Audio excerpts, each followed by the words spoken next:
Should we go ahead and get started? Wait a few more minutes? Yes, we can start. So good evening, everyone. I'm Vinodini, one of the Sitecore member in Suk Chennai. So it's privilege to have Corey Smith and Rick Baer with us. So Corey Smith is a Sitecore technology MVP and a technical consultant in Atlanta, GA. And Rick Baer is a Sitecore strategy MVP and a technical consultant in Perficient. So they'll take us through the webinar on crank up your Sitecore authoring and marketing experience. On behalf of Chennai, welcome you both. And on behalf of Chennai, welcome all the participants also to the webinar. So over to Rick and Corey, we are eager to hear from you. Yeah, thanks a lot for having us. Yep. This is a presentation that Rick and I put together, mostly geared towards marketers. And what we seek to do in this presentation is showcase a set of things that we think all new Sitecore installs and all new Sitecore builds should launch with. But it's not just for new builds. If you've got an existing Sitecore build, these are certainly all things that are applicable and can make your Sitecore experience and your marketing experience better. 1 second. There we go. Sorry about that.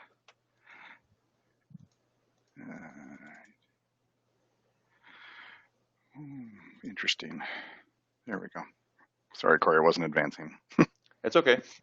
So I'm Corey Smith. I'm a 4-time Sitecore Technology MVP and independent consultant here in the United States. You can find me on Twitter at Sitecore. I'm also on the Sitecore Slack pretty much all times of day, and really excited and always happy to be presenting with my friend Rick Bauer. Thank you, Corey. I am Rick Bauer.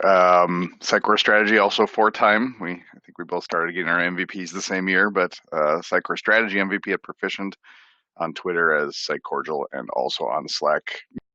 Not all time. I keep my night.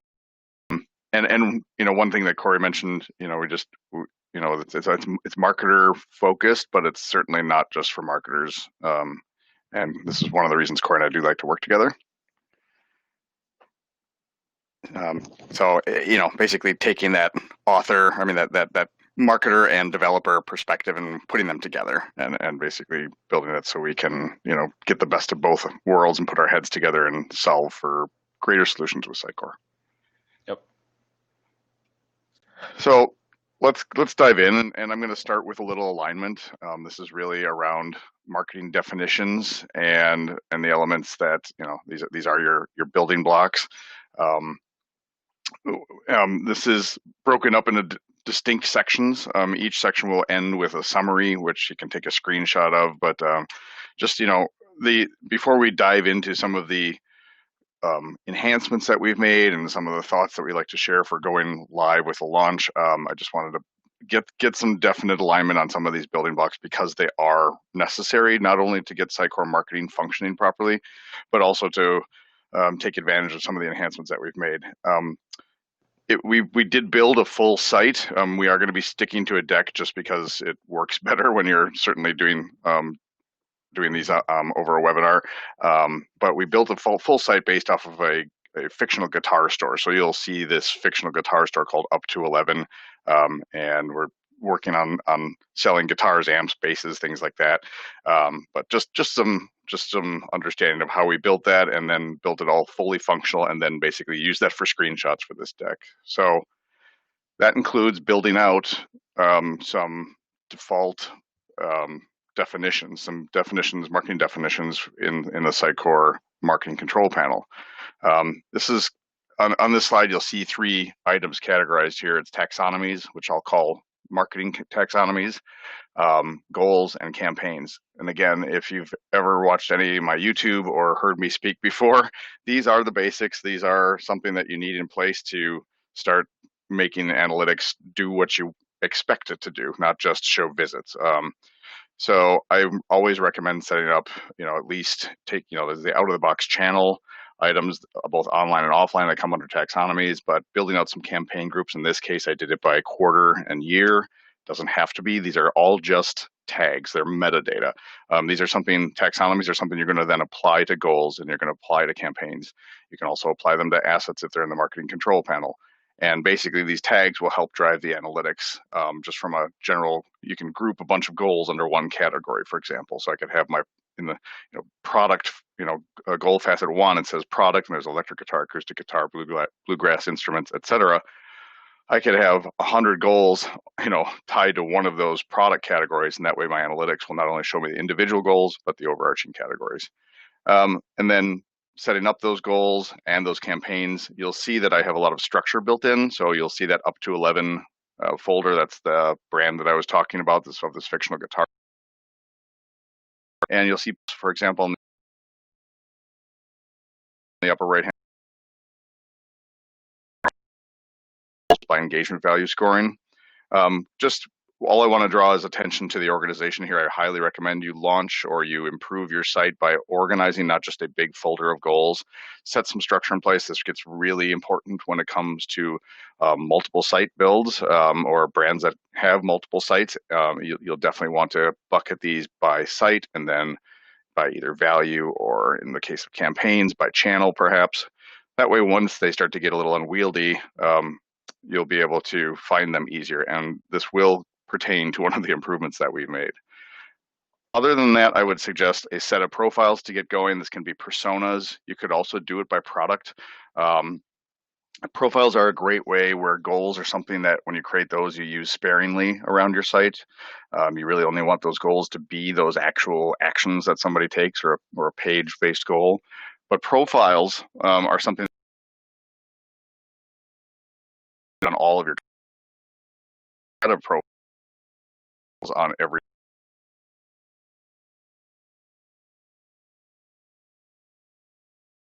customer out.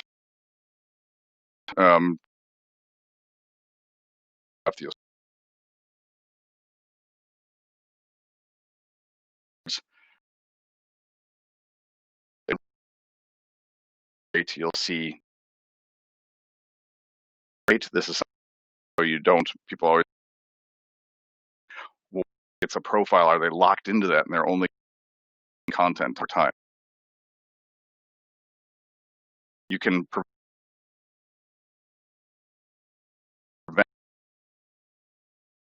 if somebody has 30, they will only retain 60 of those 100 points. They'll basically the inverse of the decay rate. They'll retain that 60% of that 100 points. So that allows them to start to earn another profile quicker, depending on your setting. I also did mention that you can set multiple profiles on a page. You need to make sure that you have multiple with percentages selected, and that allows you to select multiple cards and apply a percentage, because you may have content that will be driving this. Your content will be king, and you'll be able to basically apply different profiles to the page at a percentage level. So you might have a piece that is both electric guitar and electric amplifiers, I should say, and between those two, you could spread that percentage over that. So this is that page that you don't have to read it all now. This is a summary of what we talked about. This is where I would say take a screenshot if that's what you want to do. These pages will, if necessary, have a link on them. Some of them don't, because some of them are pretty straight ahead. But in this case, because I just zoomed through the setting up of Sitecore definitions as an alignment for the greater topic of this deck, I want to point out that I do have an entire YouTube playlist training in the details, in the weeds of every single one of these that is necessary to site planning. So there is a whole one of 6 or 8 different videos setting taxonomy goals.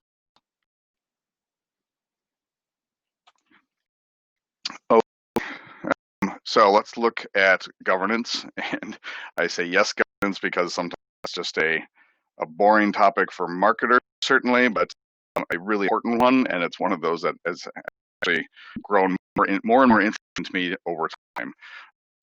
For one thing, it's necessary. You're not gonna be able to content testing, among other things. without governance and proper roles and governance set up. So we don't want everyone being an admin. So in this case, we have a Jeremy Davis, and we only want Jeremy as a content author. We definitely don't want him in there changing security or accessing the wrong application in Sitecore where he could do some damage to them. So this checkbox right here, straight override literally any in their role settings. So be careful of that. If you click that box, it doesn't matter what role applied to on the right hand side there where it says member of. But so just again, we don't want to let everyone be an admin, and we do want to get our developer involved in this member of element. Right. So marketers, if you don't already have this kind of governance and these roles set up, access restrictions, please do get them set up. Like Rick said, you don't want everyone in your system to be an administrator. However, we show these dialogues just as a reference, but these roles here are actually quite complicated. Even though the names seem like they make sense, like Sitecore author, for example, just giving a content author that role is not going to be enough for them to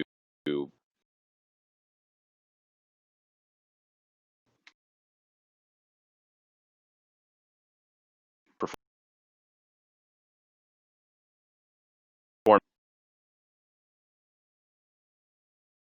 their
I think we're coming back in. I don't know if you guys can hear us. The Zoho is giving us a lot of server errors. Yeah, I think we can hear now. Okay. Hey, are we back? I think so. Did you get disconnected too, Rick? Yeah, well, it kept doing the server disconnection thing. So Yeah, that happened to me too. Okay. So what's the last thing that you heard from me? You were just talking about the importance of developers setting up the roles. Okay. So yeah, again, to recap, just marketers, make sure you get these roles set up, and when you want to, reach out to your Sitecore partner or your Sitecore developers to do it, because it can be quite tricky. Absolutely. All right. I'm gonna click ahead here. So just over, again, from even be more if you've extended the system at all. But you don't want your content author having access to all the access management or even all of the control panel sections. So you might limit them. That's where those roles come into play. They definitely limit the applications. Then there's also access and security level setting where you can control who has access to what elements in the content tree. And this is the importance of this, again, for this role standpoint, is the edit. Basically, you want to prevent multiple people from working on one page at the same time to avoid any confusion. And more importantly is when properly set up, this is going to allow Sitecore to automatically create a new version. When somebody starts editing a page, it'll automatically create a new version. This is a nice fallback for somebody to be able to reach back and say, oh, you know what, I really messed something up on this page, something's not working. Well, you can just revert to the previous version and be fine. It's like a very hardy undo button. And also it's a way to allow authors to do page content level testing. You can compare, you can do a new version of a page to a previous version. But without the roles set up in that lock and edit, and if everyone's an admin, there will not be any versioning. So that's very important. Just to give you a visual into this, in your content tree under the system folder, there's a workflows folder, and there is a sample workflow. This sample workflow actually contains the tools needed to be able to properly set up a component-based A/B test on a page. So you can apply at the page template level, you can apply this sample workflow. Obviously, you'd want to probably rename it and make it something a little more appropriate for your organization or your customers. But this is where you can build these out and be able to launch that create with test dialog. Yeah, and we showed this, the workflow fields here just for reference, but again, marketers, please don't edit these workflow field values. They're a really good reference to see and verify that your content is in the correct workflow or is in the state that you expect. But altering these manually can really put your content in kind of a weird state. So if you think these need to change for any of your content, just reach out to your Sitecore solution partner or your Sitecore developers and have them help you.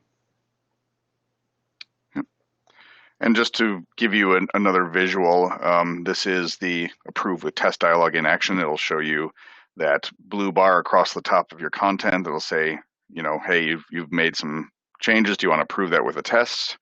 Or just approve it or reject it, but that approve with test now appears, which opens up that dialog box below that shows previews of different components and pages. It's not showing the entire dialog because it's quite a scrolling interface, but there's, you know, you can show the expected changes between the test and the original, or any of the tests and the original. You can choose audience size. You can choose what goal you want to apply the test towards, or trailing value per visit. So there's a lot of metrics you can set up, but you won't get there without that proper governance in place. One quick tip, once you do have everything in place and you do want to start doing a component-based test, instead of starting with an A/B test, start with an A/A test, meaning the same content for both versions of the test. This is a very lightweight of exposing your actual live users to a test without them being affected by any changes in content. So before you start putting your content to the test, put the test functionality to a test. Make sure, like, pick a live, well-trafficked page and put a simple A/B test on one component and use the same content, select the same content. On the back end, you'll be able to see who's hitting which version, and you'll start seeing the metrics around that. If you see nobody hitting that version, then maybe your test is not set up right or your test functionality is not working properly. So before you start digging into A/B tests or ABC tests or multivariate, which is AB or ABC testing on multiple components on a page, before you dig into that, take a baby step and basically do the same content. That way you don't risk any problems with your authors or sorry, with your end users seeing something broken. Yep, so this is our summary slide. Again, we've got a couple of links down here at the bottom that you'll probably find interesting. The first one, SXA security setup. So if you are fortunate enough to be on a solution where SXA is installed and your site's built with SXA, now SXA has a really great, easy to use wizard to set up all of those roles that we were talking about earlier. So again, even though it is easy, marketers, just make sure you're reaching out to your Sitecore developers or your partners to get that set up and run through that wizard. But yeah, go to that first URL. That'll walk you through how all that works and how to use that wizard. The second URL is for folks who might not have SXA installed or just want to get a better understanding of how Sitecore security works in general, the non-SXA security setup. So go check that one out. It'll actually go, and that link has descriptions for all of the roles in Sitecore and what permissions they provide, et cetera. So. Excellent. All right, next one. So you heard me reference organization when setting up goals and taxonomy. This is going to be one of the payoffs to proper organization up front. There's been a pretty long time disconnect in Sitecore when it came to setting up goals, where basically I would organize, create all that structure in the marketing control panel, and then you go to a page to apply a goal to a page or to an event, and it's not the same. It's not as helpful at all. So you'll see on my left-hand side there, you'll see there's all of my structure that I created in the marketing control panel, and you'll see all the structure again that I created with that campaign. You saw me show this before, but what does that look like once we start to go and apply this to a page? It looks like what you see on the left-hand side there. So Corey. Right, so when Rick and I got started on this presentation, this was the first thing that Rick said, we've got to fix this. Now, admittedly, as a developer, I don't spend much time setting up goals or offline campaigns, et cetera, and putting those on content in Sitecore. So I've not really felt his pain for this goal selector before. But yeah, on the left side, you can see that's just the default goal selector in the content editor and the experience editor. And as Rick said, with that one, you lose all the context of your goals. And it's a really big problem if you've got a ton of them because, right, you don't see their relationships. Rick's got kind of notes in his folder names that show what I think it's the value of the goals, and you just lose all that. So fortunately, Sitecore has already got something out of the box, the tree list field, that kind of gets us exactly what we want. And so what we did is we leveraged the tree list field to basically rebuild the selector and look as it does on the right. And it's not really a whole lot to say, right? I mean, it's probably how it should have been built out of the box. But we didn't stop there. We've updated the goal selector to use the tree list field so that you can keep your goal structure, et cetera. But we also applied it to the page attributes dialog as well. So you can see here, like for campaigns, the exact same thing. And we don't have pictures of it, but if you went to the events, failure actions tabs, they would also have that same tree list selector. And it just makes life a lot easier for content authors. I got to say that, for my day job, we don't have this implemented, the project that I work on every day. And so the few times that I have had to go into the goal selector, it's like, wow, I really missed that tree list. This is how it should have been from the beginning. So, yeah, and again, if you're working with multiple sites, that could get quite tricky if you don't have that set up. Yep. So marketers, if this is something that you think would benefit your solution, you can send your developers to this URL down here at the bottom, improve tracking controls. What that's going to do is it's going to send your developers to my GitHub, which is going to have all the code necessary to implement these fields in Sitecore so that you can get this implemented in your solution and use it. Awesome. Okay, I'm going to switch to the next section. We're going to talk about path analyzer maps.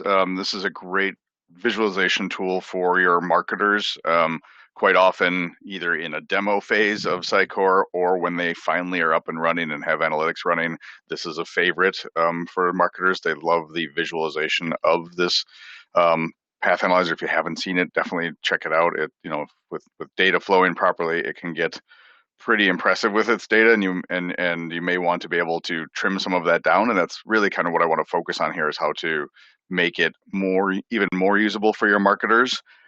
So it just takes a little setup, and this is one of those sections where I said some of these will not have any links in the summary. If I'm remembering correctly, there will not be any links in the summary of this section, because this is something you as a marketer or any marketers can do themselves. What you see on the left-hand side in the path analyzer, that's in the marketing control panel. Open that up, and under your default and global maps, you'll see things like page and goal and campaign maps and experience maps. I'm going to focus on goal maps, campaign maps, and experience maps here, the three folders that I basically have open. So let's start with my goal map. This is literally, the prerequisites of setting up those goals make this usable. So now I can create, by right-clicking on that goal map folder, I can create a new map.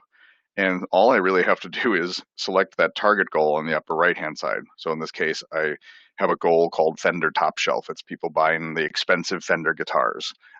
So if somebody's interested in those, I'll know it. But why don't I look at all the traffic that goes to this? I'll draw a note to one slightly grayed back thing under the word options. It says reverse. This is a sometimes overlooked element and a very cool one. It allows you to basically reverse the traffic of the path analyzer. And so let's take a look at that. Right now, I've basically kind of drawn an arrow because that white dot in the center is not normally the goal. Normally, the big white dot is the internet. So it's kind of in this case, what I've done is all roads lead to the goal, and that's what that reverse button does. So you can see that what pages somebody might have bounced back and forth on to finally end up at that goal, and which ones are more effective. So you can see like the dots with the green dots are more effective. They're getting people to that traffic sooner and to that goal sooner. So it's just basically the last steps leading up to that goal, the last basically pages and in some cases, well, in this case, pages of content that are carrying the most weight, that are aggregating the most weight to drive to that goal. If I did not have that reverse button checked, this is a different version. This is another goal called, based on a brand of guitar called Nags. And in this case, the internet, the large white dot is in the center. And so this is not all roads lead to the goal. This is, all traffic comes in from the internet, and then which paths have the highest amount of traffic that lead to that goal, which have a representative amount of traffic to show to. And so you can see that the path above quickly, you can tell that it is the one with the green dot leading in, that has the best, fastest route to achieving that goal. So why is that? That might be something where you might want to do a content test or try and encourage more people to go that route. So just a good way to visualize around a goal. Simply just going to extend this. You can do the same thing with a campaign. Once you create a campaign in your marketing control panel, it will be available like you did with a goal map to select it for a campaign map. You're not going to do a reverse campaign map because there is no, basically it tracks from the moment somebody comes and triggers a campaign link. So that's usually a link from a blog or a email or something like that they'll click into, and when they land on that page, that's the beginning of that path. So you're not going to go backwards from there. I'll point out the scope section. It says, it says edit rule. You could further define. So, in this case, I selected that campaign, but I could also say, I only want to see campaign traffic for a certain persona, or I only want to see a campaign map for a certain region, or, geo locations, anything like that. So I could add deeper rules into this section here and be able to further define that campaign rule. So a lot of power there to whittle down that what can be a large amount of information. And the last one would be the experience map. It is, as the name suggests, it's more than just the pages. When I'm looking at goal maps and campaign maps, that's largely page-based information. Experience maps can include goals, or I could say only show me goals with engagement value, only show me, show me campaigns, but show me the channel as well. And basically those nodes, those dots in the path analyzer become a little more detailed than just pages. They will start to add in, an event trigger or a goal trigger, and you'll see all of those steps along the way. So very cool way of doing that, and being able to, pick and set up paths that might matter most to you. When you have built a bunch of these, you saw me building them in the control panel, marketing control panel, they show up in the path analyzer. You don't necessarily want to go digging into default maps and global maps and all your goal maps, and they could have a lot of structure and a lot of depth to it and a lot of different maps over time. So what you can do is just click the star to the left of them and they pop up to the top. Just a quick tip, basically throw your favorites. Each author can throw some favorites up to the top. So when they log in, their favorites are sitting there in the folder. They don't have to go digging for them. So just a quick, call it power user trip for the path analyzer. Also, in that marketing control panel, you'll see this in the upper left, you can set up funnels. Funnels are, think like user journeys. You can basically set up how somebody flows through, whether they go to a certain page, whether they trigger a goal. That's that sequence you see top right. So they've come in on an effects page, they've triggered a Black Arts Toneworks goal, they go to the base page. This is just a sample. Don't, let's not get caught up on the pages I chose or anything, but just to give you an idea, this is a sequence of events that I want to track as a marketer and maybe somebody looking at our path analyzer regularly to round that off, on the bottom left, you'll see that I'm able to star this as well in the Path Analyzer. And then when I go to my dashboard view, when I'm looking at this view in Path Analyzer, that starred item will show up as kind of a favorite of mine. So again, imagine your content authors or you are set to work on one specific product and look at one specific journey. You can have that available here. Obviously, you can change that over time. So again, no link. This is really something that a marketer can set up in the marketing control panel and the Path Analyzer. The only thing that would ever happen is if you need those maps deployed quicker, it takes about 24 hours or so to deploy a map because Sitecore is rebuilding that historical data. You can have that accelerated by your developer and admin that can basically go in and deploy those maps a little faster.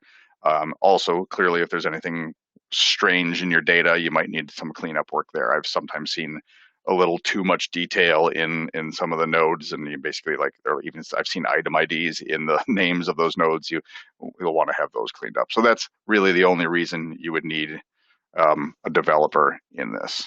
So.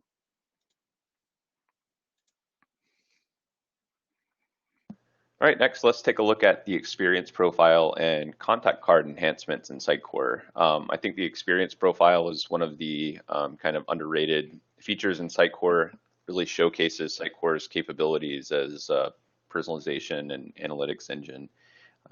And out of the box, the experience profile looks like this. You can see it's a bit boring. If you're on a Sitecore solution that's less than Sitecore 9, you may have wandered in here before and seen the experience profile filled with a bunch of anonymous contacts.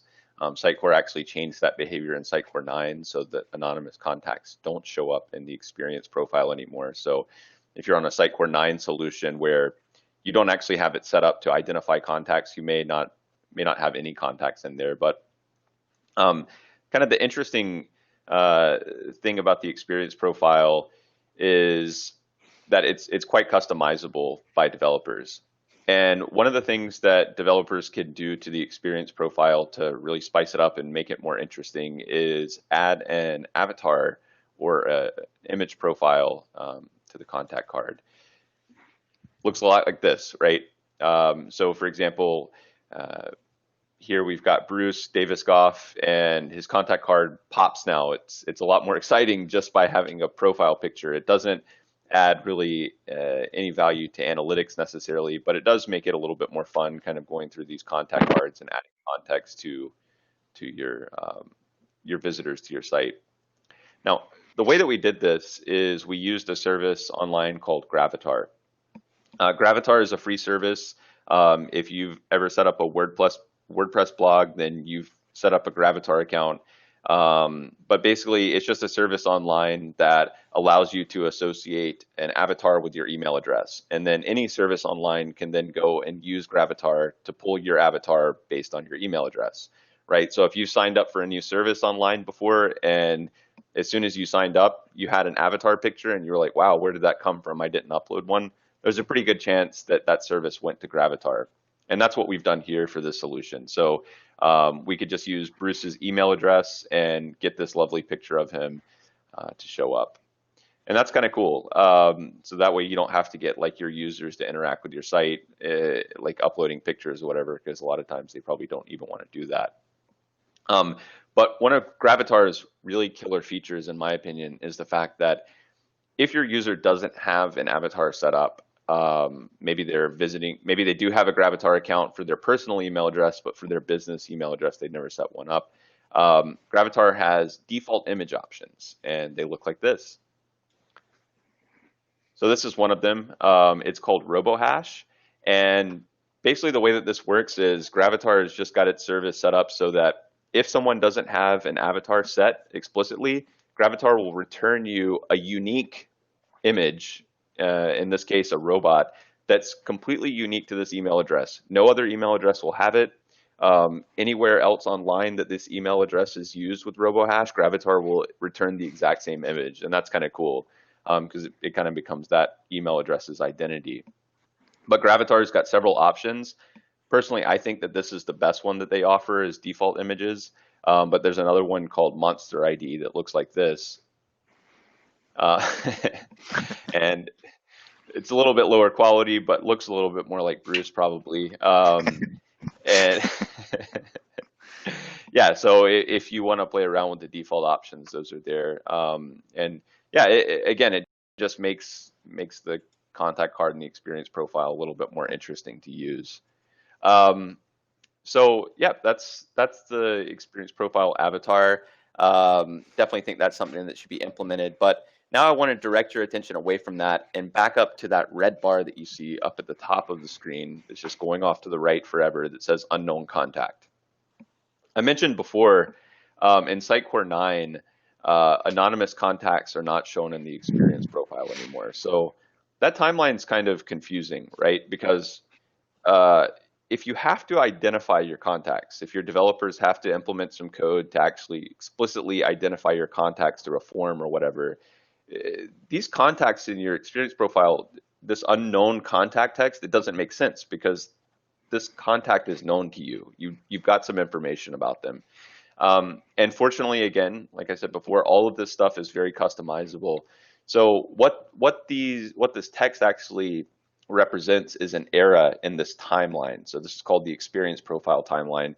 And this first era is called the anonymous era. And you can change that text. So here's an example of where we've gone and added in some extra eras and even changed that anonymous era text. You can see on the bottom that we've got kind of an e-commerce themed example where we've renamed that anonymous era to window shopper. So that could just represent someone who's come to the site, but they haven't bought anything. And then we've used eras to represent a rewards program. So you can see that maybe the next era would be once they bought something, they become a new customer. And then as they purchase more through your site and move through the rewards program, they become like a regular rocker because this is a guitar website, and then spend even more, become a shredder, and then finally become a rock star. They've spent the most for your rewards program. But it's a really good idea, or a really good way to get an idea of your visitors' engagement with your site, with your brand, and where they are with your company. So the question is, how do we get these things to show up? Well, all of those timeline eras, those different ones that you saw there, the way that you get those to show up in the timeline is by creating and triggering outcomes. So Rick talked about those earlier before. Outcomes are almost the same as goals, but they usually have a monetary value associated with them. And you can't just create and trigger any outcome to get those errors to show up in the timeline. You have to, out of the box, create your outcomes with this lead management funnel group, as we've got shown here. Now, this lead management funnel group, it might make sense for some businesses, but going back to what Rick was saying with the taxonomy for your business, you might not want to use this lead management funnel group on all of the outcomes that trigger timeline error changes, right? It might not make sense. So again, Sitecore being as customizable as it is, this is pretty easy for developers to change. And a simple solution is just to add a checkbox onto each of the outcomes that looks like this. And this checkbox is pretty self-explanatory. It's called show as era. And basically what you can do is you can check this on any outcome once it's implemented. And that outcome will then show timeline error changes like we showed previously when that outcome is triggered.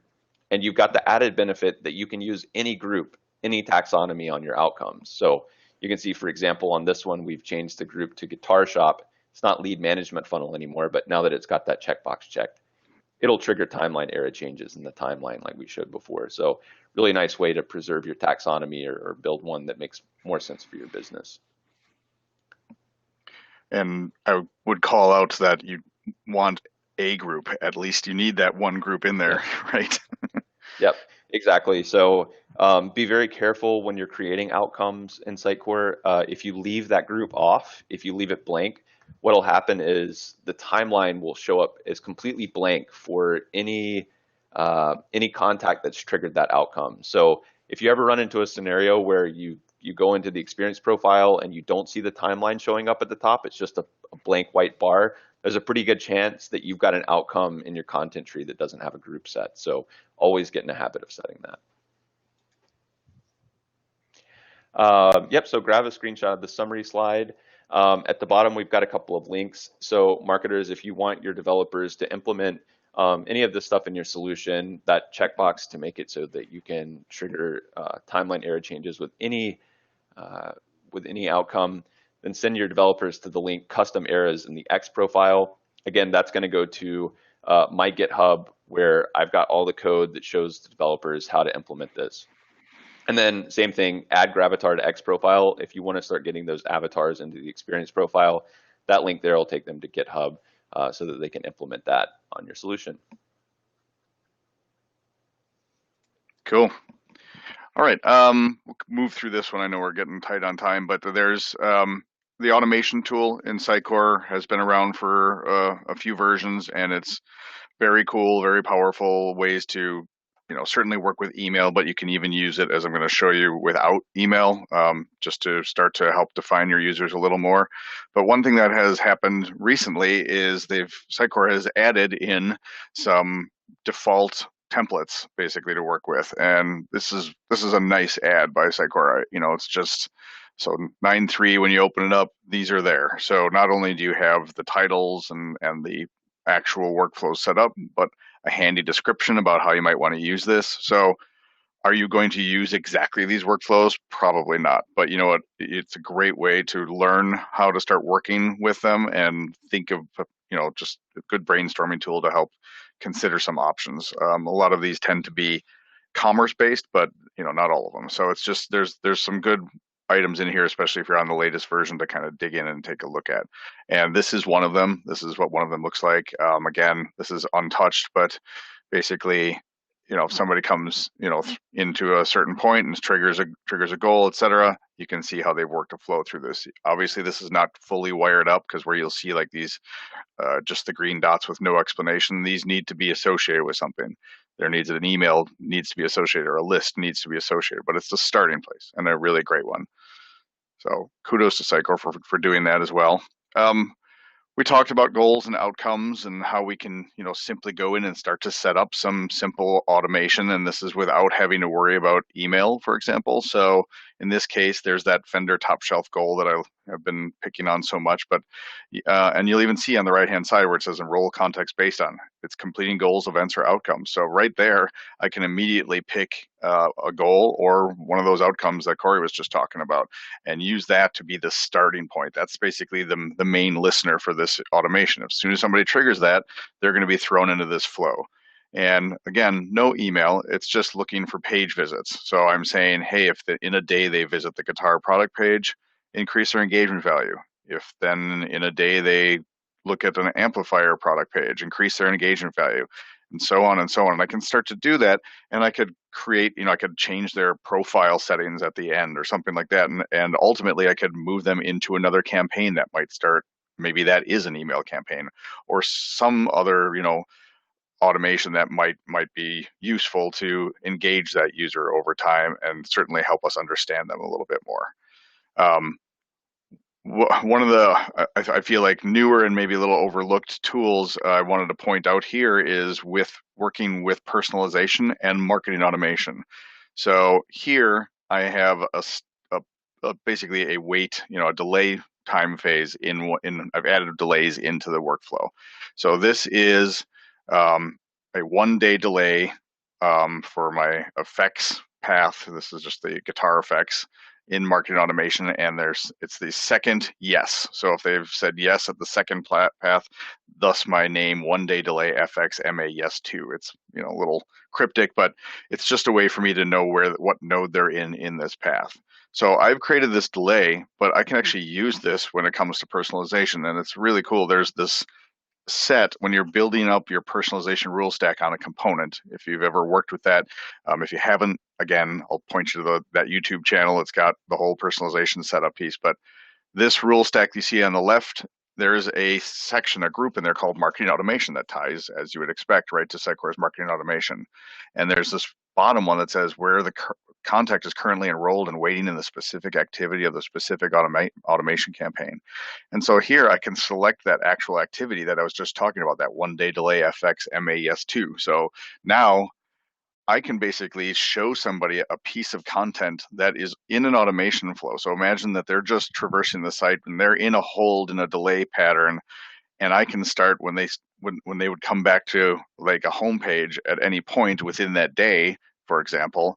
I could change the content almost preemptively before they get to the next phase in that marketing automation. So it's a cool way to kind of think ahead of your users and be able to create some interesting automation. So how that gets used, that's up to the marketer to kind of think about. But I just, just to make sure that that is known, that that is there, that you can actually personalize off of a state in your marketing automation. Pretty cool. So again, there's no link to this. It's all out of the box. The only thing that it might make a difference is if you need to add something like Email Experience Manager, or you want to extend the functionality, because just like anything in Sitecore, all of those drag and drop tools that are in the marketing automation can be extended. So the pretty limitless possibilities with that. And here is one that has been sitting in Sitecore for a while and I think is often underutilized, and that is the personalization presets. There's a little bit of governance in this and a little bit of, call it ease of use in a way. So that I was just talking about those personalization rules with that marketing automation version, but you have this whole stack of rules that you can create very complex, very unique multi like a Boolean phrase rule where I have maybe a lot of ands and ors and or nots and et cetera, so I can have some of these rules get pretty complex. Well, if I have to reuse that, I don't want to run into the risk that I'm going to make a mistake every time I set up that one rule. So in the marketing control panel, there's this node that says, this item that says personalization.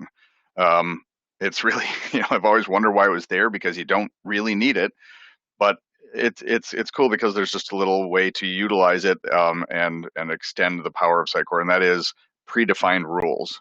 So in this case, I can create a group called up to 11, and I put in this predefined rule called vendor focused. I click on it, and then simply in the form fields, the bottom left there, I'll add in that rule. Again, the rule that I'm showing is very simple, but imagine with me that it has a lot of complexity to it, and it's not something I want to take the chance that I'm going to mess it up every time I go and set this. So I'm going to make it once, and these predefined rules are, think of them as presets. So I have that rule all set. Then on the top right there, you'll see the same personalization rule box that I can apply this to that rule stack.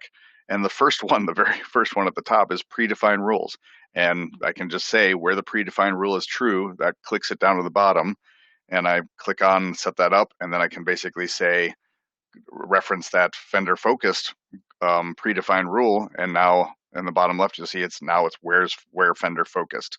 So on the right hand side on my content, which is that Fender CS69 guitar, I've changed it to that preset rule. So now it's where Fender is focused. So basically this is a way of, instead of me selecting a bunch of different rules, I can take a preset that already exists there. So very powerful way of reaching into that. We did run into a snag, and Corey, if you want to touch on that one. Yeah, so out of the box, under that predefined rules item in Sitecore, there is no way to create those folders. Sitecore, again, out of the box, just wants you to create like just a straight list of predefined rules directly under that item in Sitecore. So in the content editor, so marketers, if you want to have that folder structure that Rick's shown here, if you want to leverage that folder structure to use permissions and governance so that only some of your content authors can access certain rules and others can't, just work with your developers. Setting up this folder structure, all they have to do is create some insert options, and it's super easy. It takes a couple of minutes, but again, just get your developers to help you out with that.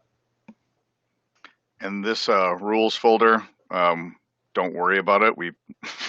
We played with this for a while and found out it's like unused legacy Sitecore.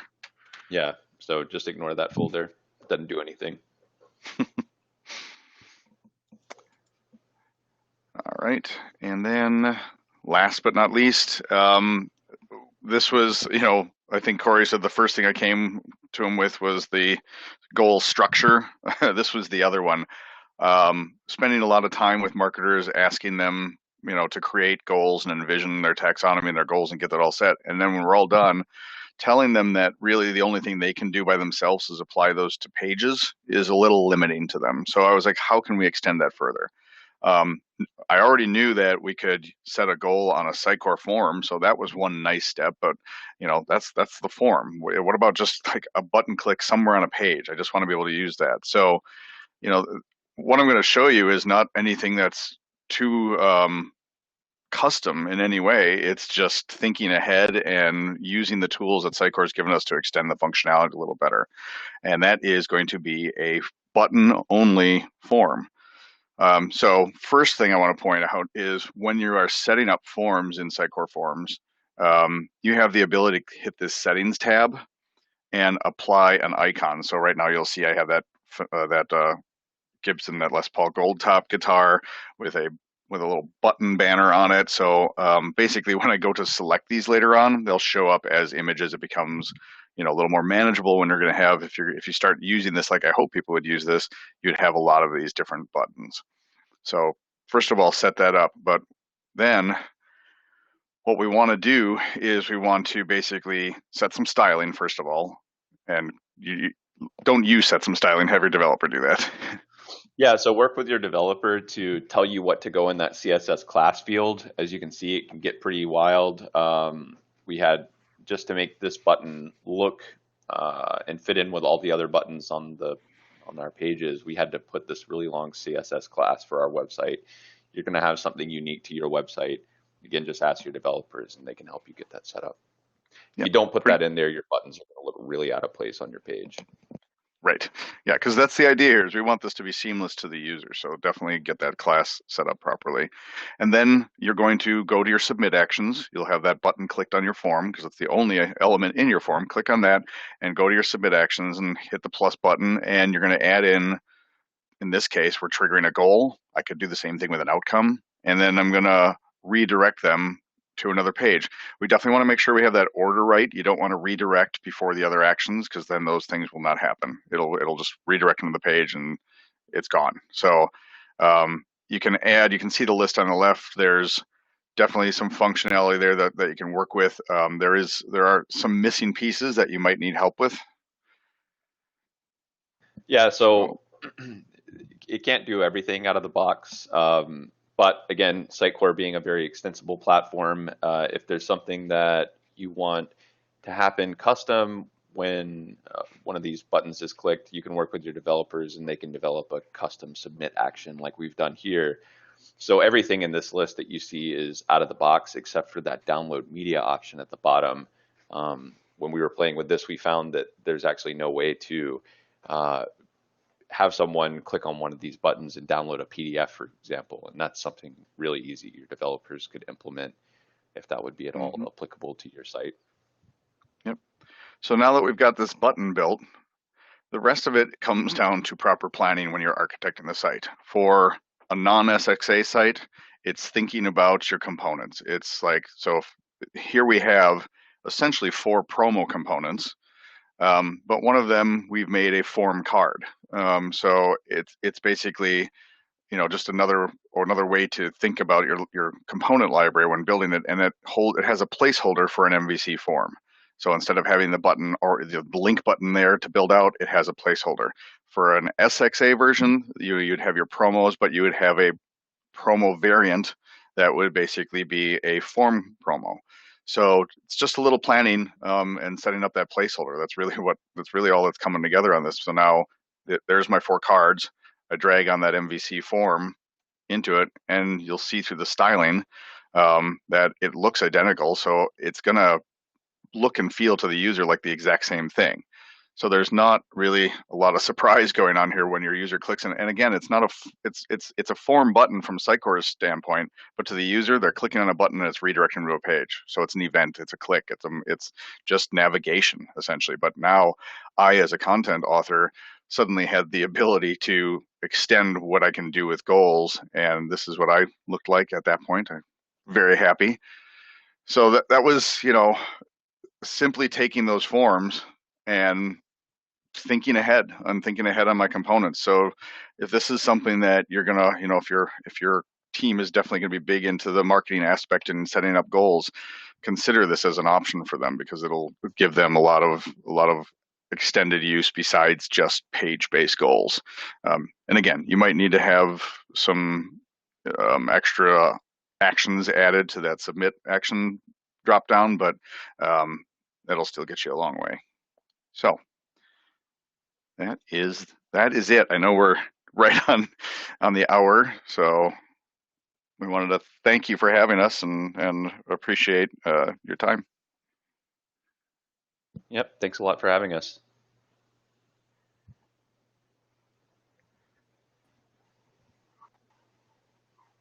Any questions? Guys, do you have any questions?